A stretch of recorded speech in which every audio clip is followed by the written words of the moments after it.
volonté de faire est imposée aux musulmans par les imams de la République. Heureusement, en islam, on peut se marier sans imam. Donc, je renvoie les gens à une connaissance de leur religion, en tout cas les musulmans qui peuvent se marier sans imam et qui doivent faire le mariage religieux avant un enregistrement administratif qui ne doit pas être l'objet d'une fête.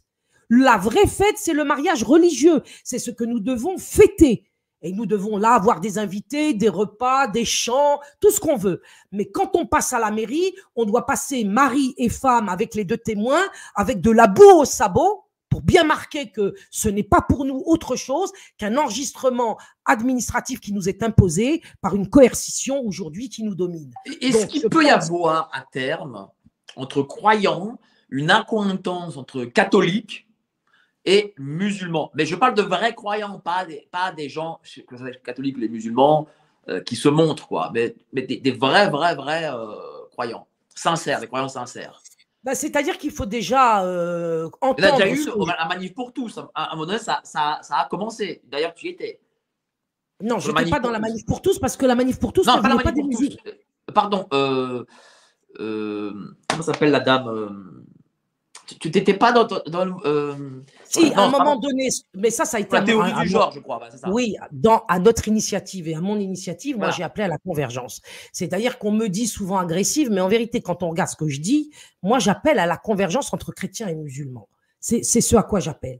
Ce que je constate, et j'appelle depuis les années 80, j'appelle à la convergence des forces vives de la nation de ce pays pour faire en sorte que nous sortions de la domination des pervers.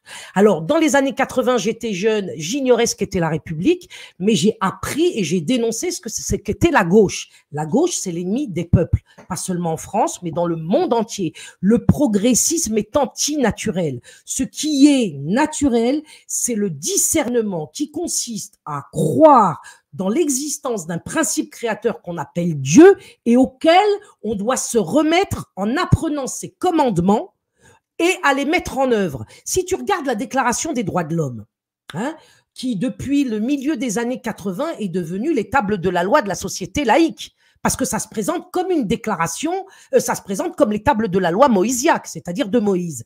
Eh bien, ils ont totalement calqué, en inversant tout ce que Dieu a préconisé dans la bouche de ses envoyés pour le mettre en place dans la société moderne. Et aujourd'hui, il n'y a plus d'hommes, il n'y a plus de courage, il n'y a plus de femmes, il n'y a plus de féminité. Du coup, les enfants ont perdu leurs parents. Du coup, les enfants ont perdu aussi la possibilité d'être éduqués sainement. On a aujourd'hui des gosses qui sont en butte et en opposition avec leurs parents d'une façon tellement dangereuse que ça se termine à l'ASE. Et je ne dis pas ça pour faire peur à qui que ce soit, mais parce que c'est la réalité auquel je suis totalement confrontés. On a des parents qui abandonnent leurs enfants dans l'ASE. On a des parents aujourd'hui qui livrent tous les jours, parce que l'ASE, c'est l'extrême, mais c'est la même chose quand on conduit tous les jours ses enfants à l'école publique. Qu'est-ce qui se passe à l'école publique? Est-ce qu'il y a possibilité en France, s'il vous plaît, de faire une campagne d'information sur ce qui se passe pour nos enfants à l'école publique? Qu'est-ce qui se passe même dans les écoles confessionnelles catholiques, c'est pareil, hein? Absolument. Même il y a d'ailleurs un très bon reportage de réinformation, je sais plus quoi là. J'ai oublié qu'on pardonne, mais il y a un très bon reportage qui montre l'éducation sexuelle dans les écoles catholiques. Et c'est du hardcore, hein. Et là-dessus, si tu veux, la manif pour tous, bon, elle a fait son petit reportage, ou ses amis ont fait le petit reportage, et puis on en est resté là. Finalement, il y a que le mouvement JRE qui continue toujours inlassablement sur le même terrain à dire ils sont en train de massacrer nos gosses, et quand nos gosses seront définitivement rendus dans la peau d'être leurs esclaves, y compris sexuels, parce que là, on est en train de faire de nos enfants leurs esclaves sexuels. Faut bien le comprendre, cela. Ça paraît extrême ce que je dis, mais lorsque la pornographie sévit dans les cours de récréation, lorsqu'il est possible d'avoir des actes de sexualité dans les toilettes ou même dans la cour, avec du harcèlement moral et du harcèlement scolaire qui devient sexuel et que personne ne bouge à l'école pour dire non et pour mettre en place des mesures de protection pour les enfants harcelés sexuellement ou pour les pratiques sexuelles qui ont… Ben, c'est qu'on est complice, c'est qu'on est d'accord. Alors, porter le foulard, là, ça veut dire quoi, là, par exemple? On parlait du foulard tout à l'heure. Donc, les nanas, elles portent le foulard, mais elles veulent pouvoir faire des sorties scolaires avec le foulard pour apprendre les institutions républicaines qui détruisent leurs gosses. Donc, ça n'a pas de sens. Ce que je disais tout à l'heure, c'est que les gens sont libres, pour moi, du point de vue de la tradition, de porter le foulard ou de faire pousser la barbe. Pour moi, ce ne sont pas des débats. Ce ne sont pas des débats sérieux de la fin des temps. À la fin des temps, aujourd'hui, il est question pour le diable de dénaturer la création. Des lois sont mises en place par la République satanique pour que celles-ci puissent, ces lois deviennent effectives dans la société. Et nous, on est en train de parler de foulard ou pas foulard. Donc, c'est complètement délirant parce qu'on peut porter le foulard, et Dieu sait qu'on le voit, et pratiquer, mettre en œuvre les lois sataniques. Donc, aujourd'hui, il faut en revenir à des choses qui sont la construction du discernement. La République crée la confusion et l'ignorance. La laïcité, c'est ça le projet, c'est l'ignorance. Est-ce que le projet aussi, que le projet aussi, c'est pas nous envoyer vers la guerre? Là, on voit par exemple le conflit russe-ukrainien, et moi j'ai l'impression qu'on met de l'huile sur le feu et qu'à terme, on veut nous envoyer vers la guerre. Qu'est-ce que tu en penses? Mais la guerre, elle n'a jamais cessé. C'est-à-dire que nous, on voit les choses par le petit bout de la lorgnette, mais depuis la Première Guerre mondiale, il y a toujours eu la guerre sur la planète. Si ce n'était pas en Europe, c'était ailleurs. Et ailleurs, ce sont nos frères en humanité exactement. Qu'ils n'aient pas la même couleur de peau ou qu'ils n'aient pas la même religion que nous ne change pas le fait que des créatures de Dieu, parce que qu'on vient de me dire que ce ne sont pas des créatures de Dieu auxquelles on a fait la guerre. Je ne vais pas vous parler de l'Irak ou des Palestiniens ou des Chinois ou ce qu'on veut. Hein, en Chine, on a détruit la société traditionnelle chinoise pour y mettre en place une société absolument délirante qui va servir aujourd'hui de modèle pour mettre en place un régime de crédit social en France et en Europe.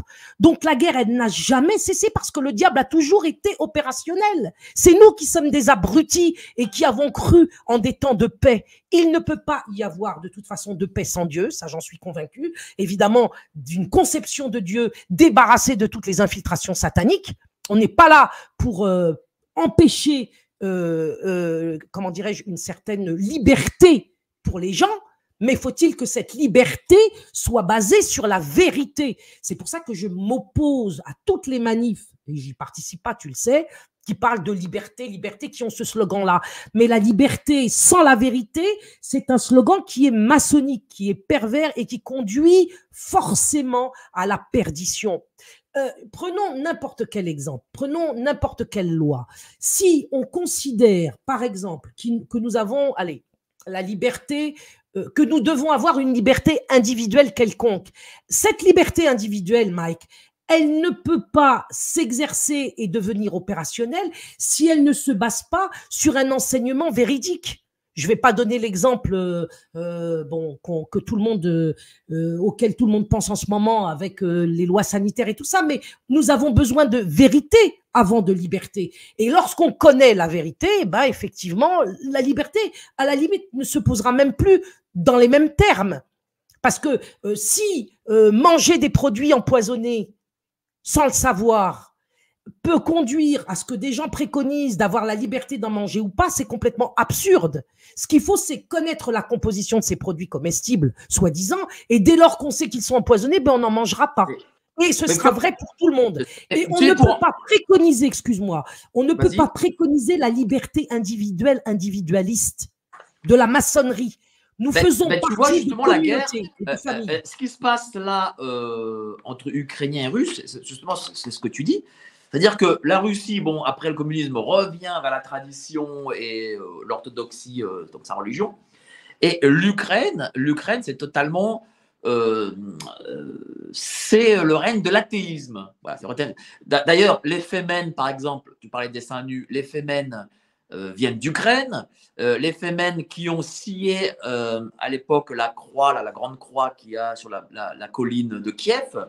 Qui ont simulé des avortements dans des églises, hein. Faut quand même se rendre compte. Aussi, voilà, dont à Notre-Dame de Paris, et d'ailleurs, elles n'ont pas été... Après, on s'étonne que ça crame derrière. Voilà, et donc, c'est la guerre russo-ukrainienne, c'est la guerre, voilà, de ce que tu dis, quoi. C'est totalement le sacré, le religieux contre la République et l'athéisme. Et donc, moi, je pense c'est ce qu'on dit, mais moi, j'en suis pas sûr parce que je pense qu'il y a. Qu'est-ce que tu penses, toi ? Moi, je pense qu'il y a différentes formes au mondialisme et qu'aujourd'hui, sur Terre, on va chercher très longtemps une perspective de retour à la tradition qui, à mon avis, quand elle existe, elle est extrêmement fragile. Tout est à faire dans ce domaine. Et la première chose qu'il y a à faire, c'est de demander pardon au Créateur. Hein. Moi, je n'entends pas Poutine demander pardon au Créateur. Il n'y a rien qui peut se faire sans la demande de pardon. Je peux paraître très vieux jeu, mais c'est comme ça que ça se passe dans la loi de Dieu. Alors, le pardon peut se faire de manière… Dans la loi de Dieu, pour attendre quelque chose de lui, faut-il encore lui demander pardon pour tout le mal qu'on a fait, tout le mal qu'on a pensé, tous les péchés commis, même ceux qu'on ne connaît pas, parce qu'on a commis des péchés, y compris qu'on ne sait pas qu'on les a commis. Donc, il ne peut rien. Tu me disais, la politique ne peut se faire que si elle est basée sur une élite qui prend en charge des principes en tant qu'autorité spirituelle incorruptible. C'est-à-dire qu'il ne pourra faire aucune concession au diable et à ses armées. Il n'y aura pas de politique possible tant qu'on ne sera pas sur ce terrain-là. Et là, franchement, j'en vois pas beaucoup qui sont partants. Tous ceux que je vois sur le net, ce sont des républicains. Ils veulent une 6e république, ils veulent un aménagement de la 5e, ils veulent qu'on puisse voter sans qu'il y ait de fraude. Enfin, c'est grotesque. C'est que la volonté de participer au plan du démon en essayant de gratter un petit peu de miettes. Donc ça, c'est lamentable. C'est une politique, c'est une mentalité qui sévit en France depuis 3 siècles. Ça nous conduit à la mort dans laquelle nous. Comment les faire sortir de ça? Parce que je pense que malgré tout, ces gens sont quand même sincères. Ils sont sincères, mais pour cela, il faut qu'ils acceptent le débat avec des vrais croyants. Il y en a en France. Parce qu'aujourd'hui, si tu veux, le débat, quand Zemmour il parle avec des non-croyants. Le fait qu'ils aient des têtes d'arabes, ça fait pas d'eux des croyants. Ça fait des baltringues. Ça fait des baltringues. Mélenchon, il parle pas avec des croyants. Le fait qu'ils aient des têtes de curés, ça fait pas forcément d'eux des croyants. C'est-à-dire qu'un croyant, c'est quelqu'un qui a du courage et qui est dans une stratégie de rupture claire, nette et radicale avec la République. Exactement comme la République est dans une stratégie de rupture claire, nette et radicale avec la tradition et avec la France.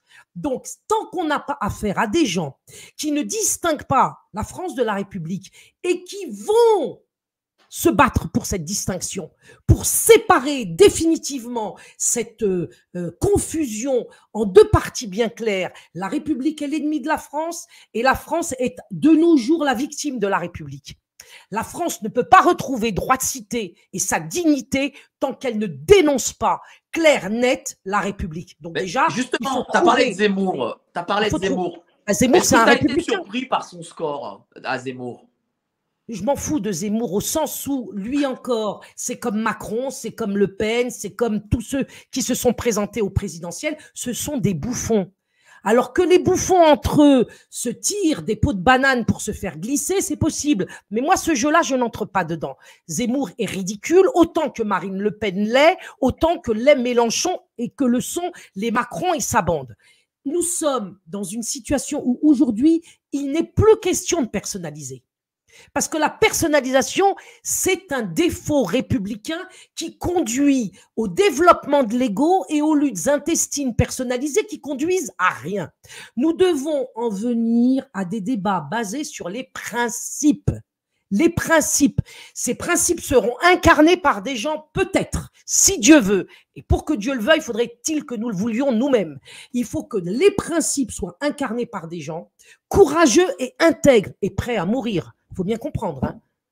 C'est-à-dire que là, ce n'est pas la rigolade de je me présente aux élections, on a bourré les urnes, et puis je dis que rendez-vous aux législatives.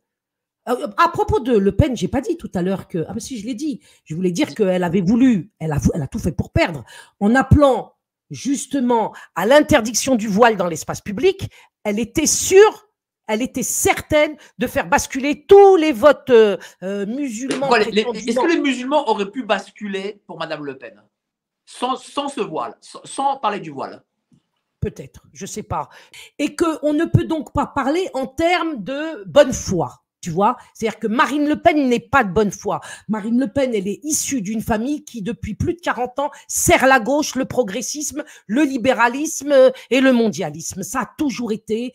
Et la Marion Maréchal, c'est pareil. Ils sont tous de mèche par rapport au système qui les a mis en place et qui les protège. Il ne faut pas oublier que le père Le Pen, il a été mis en place par Mitterrand. C'est un ami de Mitterrand. Il n'a pu avoir l'audience qu'il a eue autour de toutes ces années que parce qu'il a été protégé par le système Mitterrand. Et le système Mitterrand, c'est un système pervers narcissique au nombre desquels il se trouve parmi tant d'autres. Voilà l'expression que je cherchais. Donc, on ne peut plus parler, est-ce que Marine Le Pen, si elle n'avait pas dit ci, elle n'avait pas dit ça. Moi, ce que je dis, c'est qu'il sort de sa bouche des éléments qui sont intéressants pour nous, parce que ça nous permet de nous rendre compte tout de même, si on ne veut pas être totalement abruti, qu'elle a fait exprès de perdre. C'est ça que moi j'appelle à l'abstention. Enfin, l'abstention, c'est encore un mot de chez eux. Mais au retrait, il ne faut pas voter. Il faut s'occuper d'affaires sur lesquelles nous avons encore la main. Voilà, donc j'appelle à ce qu'on me suive sur ma chaîne Farida Belgoul, parce que nous, on a des projets là-dessus. Je ne vais pas te prendre la tête avec ça maintenant, mais il est important pour nous, dans le cadre du mouvement JRE, de mettre en place ce que nous faisons depuis des années, une stratégie à 2 volets, charité intellectuelle et charité matérielle. Nous devons nous entraider pour connaître la vérité sur le plan intellectuel, et ça passe évidemment par aussi une instruction spirituelle, chacun dans sa religion. Hein. Moi, j'appelle pas les gens à faire des choses qui sont pas profondes, profondément ancrées chez eux. C'est très clair. Ma dernière question, parce j'appelle aussi à la charité matérielle, parce qu'il nous faut faire circuler dans la résistance de l'argent en direction des pauvres, pour qu'ils tiennent le choc, pour qu'ils arrêtent de croire dans la CAF, pour qu'ils arrêtent de croire dans les allocations diverses et variées, et que nous montrions que nous, si on est véritablement souverain, eh ben on se prend en charge de peuple à peuple, de membre du peuple à membre du peuple, dans le voisinage, dans la famille. Il faut que les gens aient de moins en moins besoin de l'argent pourri des institutions et des allocations. Si on ne fait pas cela, eh ben les gens, ils voteront toujours pour la CAF. Et voter pour la CAF, c'est voter pour le système. Vas-y, tu voulais me dire quelque chose. Pour ma dernière question, on a passé plus d'1 heure ensemble, une heure formidable qu'on a passée ensemble. Voilà, parle-nous justement de tes projets JRE, de ce que le JRE va faire du coup à l'avenir, de comment le JRE là se structure. Voilà. Alors, pour les comment JRE, ça se passe? Alors, les JRE, c'est une longue histoire, mais disons qu'on s'institue dans le cadre d'un mouvement qui sort du politique politicien. Nous, on veut de la vraie politique, on veut de la politique noble. Cette politique, pour nous, ne peut être que rattachée aux principes spirituels dont on parle et pour lesquels nous essayons de voir si un petit groupe de gens peut se constituer et prendre la parole dans l'espace public pour parler de Dieu dans l'espace public. Dieu est l'ami des hommes, il est le créateur des hommes et nous avons besoin de le connaître parce qu'aujourd'hui, franchement, nous ne le connaissons pas. Certains le voient comme un ennemi du genre humain, d'autres le voient comme un copain. Ce n'est ni l'un ni l'autre. Dieu n'est pas un copain et Dieu n'est pas un ennemi du genre humain. Donc nous voulons travailler pour la connaissance de ce qu'est Dieu, de ses lois. Nous préférons les tables de la loi de Moïse à la déclaration des droits de l'homme. Nous sommes en rupture complète avec la République, sans concession, absolument aucune. Notre action consiste à instruire les gens. Nous allons ouvrir, à partir du 15 mai, je mets en place une plateforme d'instruction public. Dans cette plateforme d'instruction publique, il va être distribué des enseignements qui sont cruciaux aujourd'hui pour les familles. Nous allons apprendre aux familles à apprendre à lire et à écrire à leurs enfants. Si les enfants n'apprennent pas à lire et à écrire, il n'y aura pas de possibilité de construire du discernement et la délinquance ira se développant. C'est l'instruction qui peut aussi faire barrage à la délinquance. Lorsque les uns et les autres parlent de la délinquance, que propose-t-il? L'expulsion, la remigration, la prison? Moi, je veux bien, mais ça ne marchera pas. Et de toute façon, le système satanique ne veut ni de la remigration, ni de l'expulsion, ni de la prison. Il veut que les illettrés se répandent partout dans la société. Donc, nous allons, nous, et nous le faisons déjà depuis des années, essayer de contrecarrer justement cette volonté de mise en place d'un illettrisme délirant de la part du système en direction de nos enfants. Donc, nous appelons les parents à nous suivre pour instruire leurs gosses. Nous appelons les parents à s'instruire eux-mêmes. Nous allons avoir un cours d'histoire répétitif, constant, sur la question du passage de la France à la République. Nous voulons que les gens comprennent, avant de faire de la politique, avant de faire des choix politiques, que la France, c'est pas la République et que la République est l'ennemi de la France. Et quand on sait ça, alors on peut commencer à réfléchir à la politique. Et nous voulons aussi que des enseignements comme la grammaire qui a disparu des enseignements de l'éducation nationale soient mis en œuvre par nous. Moi, j'ai fait un cours de grammaire extraordinaire monté par Roman Rodriguez qui va donc apparaître à partir du 15 mai sur notre plateforme instructionpublique.com, je crois. Instruction-public.com. Le 15 mai, elle sera en ligne, cette plateforme, et vous aurez des enseignements qui pourront vous aider à construire votre discernement personnel, mais aussi du discernement familial, parce que nous sommes contre l'individualisme. Connaître la France, c'est sortir de l'individualisme. Accepter la République, c'est entrer et être otage de l'individualisme. Si vous êtes isolé, vous êtes la brebis égarée, vous êtes la chèvre de Monsieur Seguin, vous vous faites dévorer par le loup. Il faut donc constituer des réseaux d'entraide qui sont pas forcément basés sur la famille de sang, parce que alors là maintenant, ce que j'entends partout, c'est du délire intégral, c'est-à-dire que les relations filiales et familiales naturelles sont complètement explosées, mais vous pouvez reconstituer des familles de cœur et de foi. Dans ces familles de cœur et de foi, vous pouvez être chrétiens et musulmans ensemble. Moi, c'est ce que je vis. Je suis dans une famille de cœur et de foi où il y a des musulmans et où il y a des catholiques. Alors évidemment, des musulmans non manipulés par la mosquée de Paris et les imams de la République, et des catholiques qui eux-mêmes sont en rupture avec l'église républicaine, parce que ça, c'est pas possible.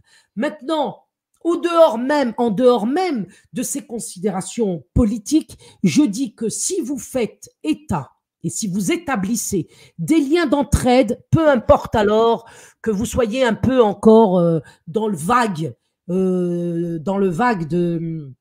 de l'idéologie républicaine. Il faut vous en couper, mais de pratiquer l'entraide, c'est sortir de l'influence républicaine. C'est-à-dire qu'il n'y a pas besoin d'être un intello, il faut être une bonne personne, il faut avoir un bon comportement, il faut aimer son prochain, aider l'autre sans se faire avoir. Attention aux manipulateurs qui peuvent vous dépouiller. Le net est plein d'escrocs. Aujourd'hui, on vous réclame de l'argent pour que des gens se payent des yachts et des séjours avec des prostituées de luxe, les pauvres malheureuses qui ne sont elles-mêmes que des enfants violés à partir de l'âge de 4 ans. Hein. Donc, il faut quand même bien savoir que lorsque vous consommez des femmes soi-disant prostituées, en fait, vous profitez de viols qui ont été leur lot quand elles avaient 4, 5, 6 ou 7 ans. La prostitution doit être bannie de la pratique des hommes et des femmes.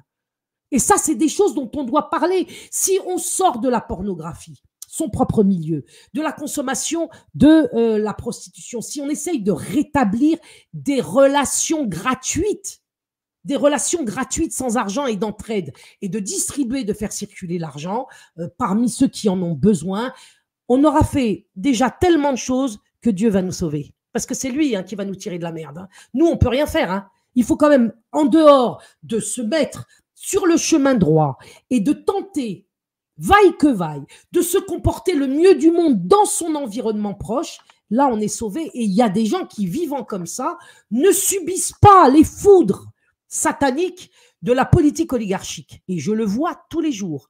Tous ceux qui sont sur le chemin droit, tous ceux qui ont des comportements d'entraide, tous ceux qui se manifestent de l'amour sans vouloir escroquer son voisin, vivent une situation en pleine fin du monde qui est absolument remarquable de lumière, de générosité et de vérité. Merci beaucoup, chère Farida. Toujours au top. Hein. Toujours au top, Farida. J'adore Farida. Et inviter Farida Belgoul. Merde. Ils veulent garder leur pognon, ils ne veulent pas le distribuer. Donc évidemment, m'inviter, ça va. Tu comprends. Mais toi aussi, je t'aime beaucoup, Mike, et je voudrais dire à tous ceux qui t'écoutent chaque jour que tu es d'un courage sans pareil aujourd'hui dans la société française. Gentil, et si un jour on s'en sort, je suis sincère, hein, si un jour on s'en sort, ce sera grâce au débat que tu permets qu'on ait les uns avec les autres. Moi, je dis à ceux qui font partie de la dissidence, de bien vouloir faire des débats avec moi, y compris Youssef Indy, parce qu'on a des tas de choses à se raconter, et qu'on essaye de voir justement comment on peut concrètement, tout de suite, mettre en place une petite élite qui pourrait parler des principes pour irriguer la cité de ce comportement qui nous permettra d'avoir Dieu avec nous et de nous sauver par la même. Ben, merci à toi. Voilà, longue vie au JRE. Merci. Envoie-moi toutes tes informations que je mettrai en description sur les JRE. Merci à tous d'avoir suivi très nombreux ce live. Live encore tout à l'heure, 18 h, avec Marie-Estelle Dupont. Je vous y attends aussi très nombreux. Merci, cher Farida. Et merci, à la prochaine. Mike, de m'avoir invité. Merci. Au revoir. Que Dieu te bénisse, Mike. Merci.